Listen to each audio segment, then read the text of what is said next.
Salut les amis et bienvenue dans cette série de vidéos de Dream School consacrée à l'apprentissage du langage HTML5 et CSS3.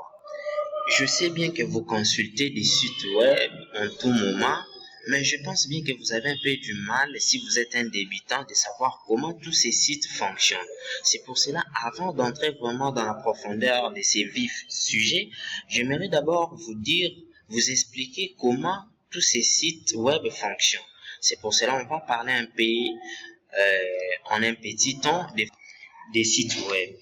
Je pense bien que vous consultez les sites comme Google, c'est un site populaire connu par tous, même les petits débutants les connaissent, les petits enfants. Vous aussi, je pense que vous les connaissez. Nous avons les sites Comment ça marche, donc c'est un site très expert. Faites de recherche si ça vous intéresse un peu. Nous avons les sites Wikipédia.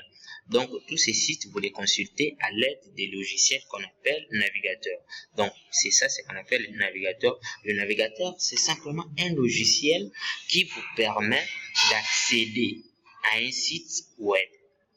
Sachez-le seulement, en un mot plus clair, le navigateur ne sont que des logiciels qui nous permettent de traduire des codes écrits en HTML ou CSS en un résultat visible à l'écran.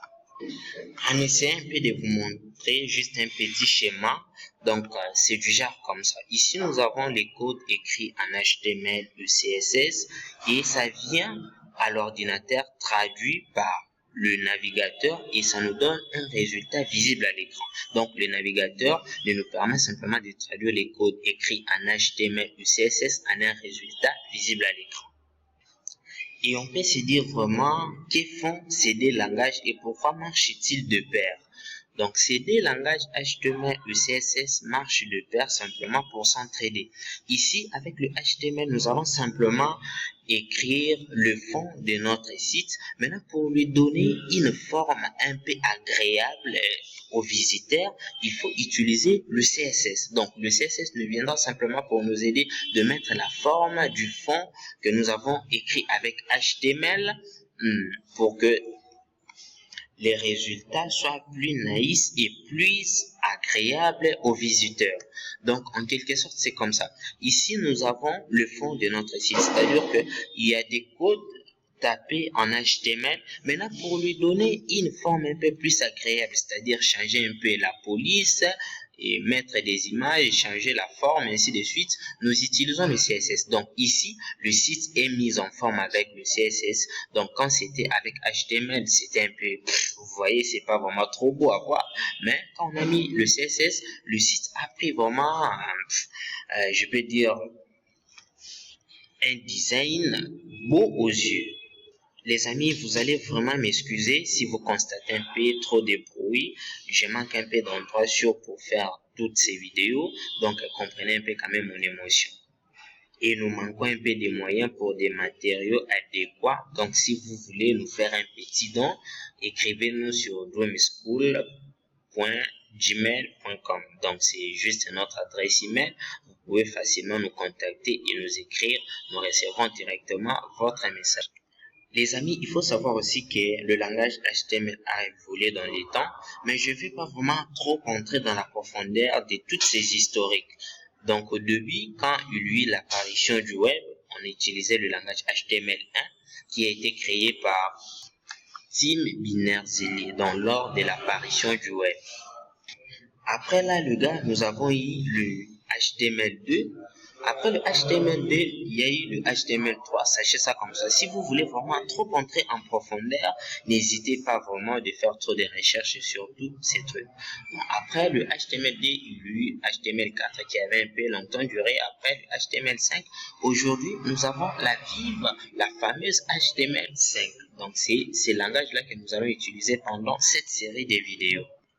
Entamons un peu notre ami CSS. Donc au début, quand on a voulu séparer le fond et la forme, donc parce que tout se faisait avec HTML, quand on a voulu séparer tous ces trucs, il y a eu maintenant l'apparition du langage du CSS avec la version première. Après là, il y a eu la version 2. Après la version 2, il y a eu encore la version 2.1. qui n'est pas vraiment connu. Après le 2.1, nous avons maintenant le CSS3 qui est une version encore en cours parce que ce n'est pas vraiment encore parfaitement achevé. Ok les gars, en guise d'historique, donc retenez au moins ce que je vous ai appris. Je ne vais pas vraiment trop parler des choses ici pour ne pas trop charger la vidéo. Donc à part ça, il faut savoir que non, malgré que nous avons déjà notre langage HTML ou CSS, il faut savoir maintenant où les écrire parce que nos codes ne vont pas s'écrire en l'air. Donc il nous faut des éditeurs de texte.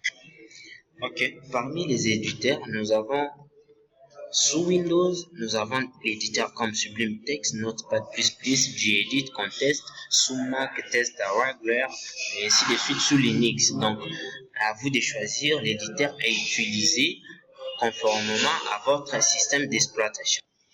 Et vous pouvez vous poser vraiment la question que nous, où pourrions-nous avoir tous ces Oups, éditeur de texte. Donc, faites juste une recherche sur Google. Je pense bien que Google fera l'affaire. Les amis, excusez-moi vraiment pour tous ces bruits. Je suis à la fac, je meurs d'envie de faire ces tutos. C'est pour cela je n'ai pas pu m'arrêter. Comprenez un peu pour ces bruits, mais ne vous dérangez pas trop vraiment. Quand j'étais encore débutant, quand j'apprenais en tout début le HTML, je ne connaissais pas vraiment trop des navigateurs. Excusez-moi, j'allais dire éditeur. Donc, je ne connaissais pas vraiment trop des éditeurs de texte et j'utilisais bloc-notes. Donc, vous pouvez aussi taper vos codes HTML et CSS avec bloc-notes, ça marchera, sauf que le bloc-notes vraiment ne va pas vraiment trop vous aider avec d'autres certaines fonctionnalités. Comme maintenant, j'utilise l'éditeur de texte Sublime Text, donc lui me permet quand même de colorer mon texte pour me dire que ceci, c'est ça, l'autre, c'est ça, ce qui est en vert, ce qui est en jaune, ainsi de suite. Donc, comme ça vous paraît un peu trop vague, mais vous allez bientôt savoir tout ce bichi. Ok. À part les éditeurs de texte, nous avons les navigateurs. Comme je vous avais dit au début, les navigateurs ne sont que des logiciels qui nous permettent de traduire des codes écrits en HTML et en CSS en un résultat visible à l'écran. Donc, pendant que nous allons taper nos codes, il nous faudra des navigateurs pour quand même afficher le code que nous allons écrire. Donc, les navigateurs vont nous permettre de faire tout ces tralala. Nous avons des navigateurs comme Google Chrome, Mozilla Firefox, Internet Explorer, Safari, Opera. Ça, c'est sous Windows. Mais non, sous l'autre. Et c'est pareil sous d'autres systèmes d'exploitation. Mais plus ici, je vais utiliser Windows, vous le savez, parce qu'il est le système le plus populaire dans le monde. Chaque navigateur a ses fonctionnalités appropriées.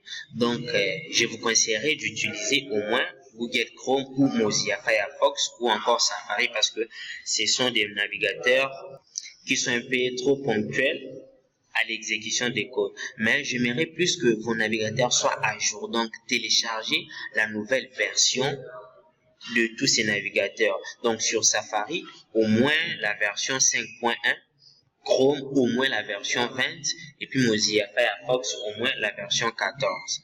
Donc, vraiment fini pour cette vidéo.